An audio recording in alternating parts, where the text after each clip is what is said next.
নমস্কার। আজকে আমি ঢ্যাঁড়সের একটা নতুন রেসিপি বানাবো। প্রথমে আমি ধুয়ে নিয়েছি, এবার কেটে নিচ্ছি।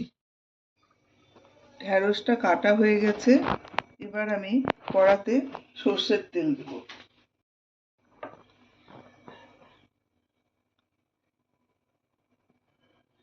2 চামচ দিলাম।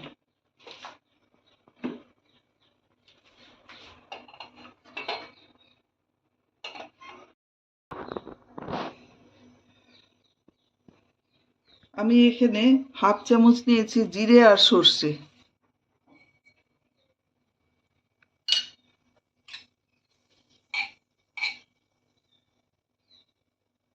তারপরে দিয়ে দিচ্ছি পেঁয়াজ। আমি আধখানা পেঁয়াজ নিয়েছি কারণ ঢ্যাঁড়সটা কম আছে।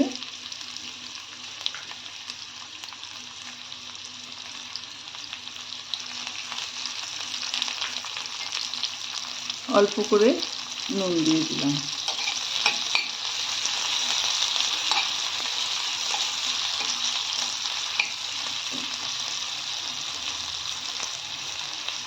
এর মধ্যে দিয়ে দিচ্ছি কারি পাতা।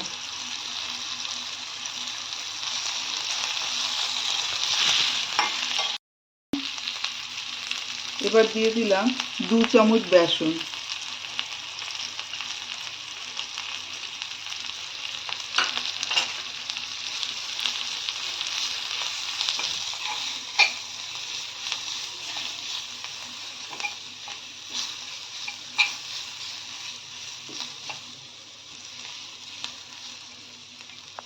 আর এই কাঁচা লঙ্কা আমি ভেঙে দিয়ে দিলাম।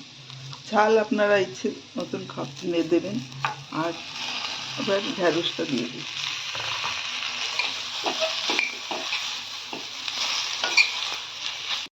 প্রথমে হাফ চামচ নুন দিয়েছিলাম, এখনো হাফ চামচ দিয়ে দিচ্ছি, একটু কম। দিয়ে দিলাম হাফ চামচ হলুদ আর হাফ চামচ লঙ্কার গুঁড়ো।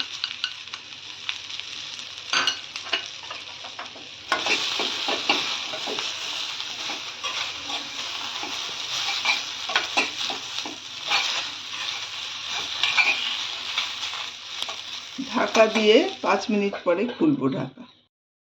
মাঝে আমি 2-3 বার নেড়ে দিয়েছি। এবার অল্প একটু আমি জলের ছিটে দিচ্ছি, অল্প। আর দিয়ে দিচ্ছি এই ধনে পাতাটা।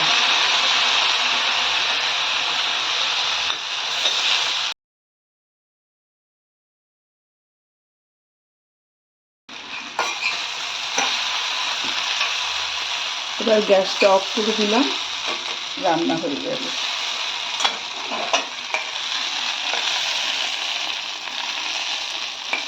শুকনো ভাতের সাথে ভালো লাগবে, রুটি পরোটা দিয়ে ভালো লাগবে এই রান্নাটা।